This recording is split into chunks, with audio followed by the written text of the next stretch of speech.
Welcome to the PHP training videos. ఈ వీడియోలో str_ shuffle function గురించి చూద్దాం. ఇది ఒక ఫంక్షన్ str షఫిల్. ఇది ఎందుకు యూజ్ అవుతుంది అంటే షఫిల్లోనే ఉంది మీనింగ్. షఫింగ్ అంటే randomly rearranging the string, randomly shuffle all characters of a string. The syntax ఏంటంటే str_ shuffle with in braces the variable or string. Only one ఆర్గ్యుమెంటే ఉంది ఇక్కడ. ఏదైతే మనం షఫిల్ చేద్దాం అనుకుంటున్నానో ఆ స్ట్రింగ్ని str షఫిల్ ఫంక్షన్లోకి మనం కాల్ చేస్తాము. ఓకే, సో అందుకని నేను ఒక వేరియబుల్ తీసుకున్నాను.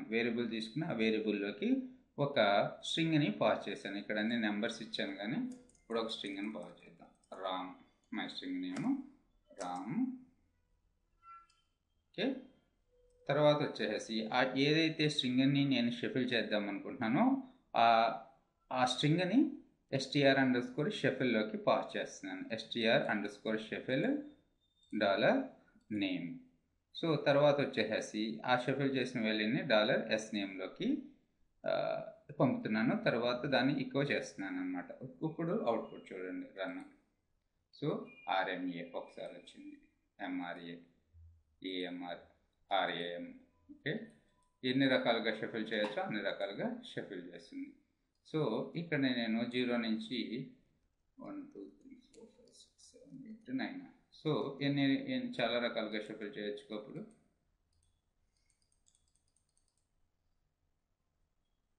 ఓకే, ఈ విధంగా మనం str_ షఫిల్ ఫంక్షన్ని యూజ్ చేస్తాం. ఇవి మ్యాక్సిమం స్ట్రింగ్ మనం రియల్ టైంలో ఎక్కడ యూజ్ చేస్తామంటే ఏదైనా డేటాని కొంతమంది అప్లోడ్ చేస్తుంటారు ఒక పోర్టల్లోకి. ఫర్ ఎగ్జాంపుల్ నేను రెజ్యూమ్ని అప్లోడ్ చేస్తున్నాను.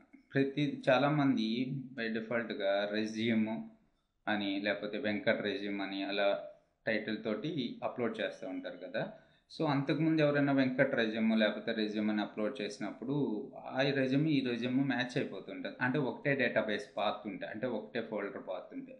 అలాంటి మూమెంట్లో మనం ఏం చేస్తామంటే ఈ str షఫిల్ ఫంక్షన్ యూజ్ చేసుకుని ఇచ్చిన నేమ్ని షఫిల్ చేసి సేవ్ చేపిస్తాం అన్నమాట. ఓకేనా. సో ఇది str షఫిల్ ఫంక్షన్ యొక్క use. Thanks for listening. Please subscribe my channel for the more videos. Don't forget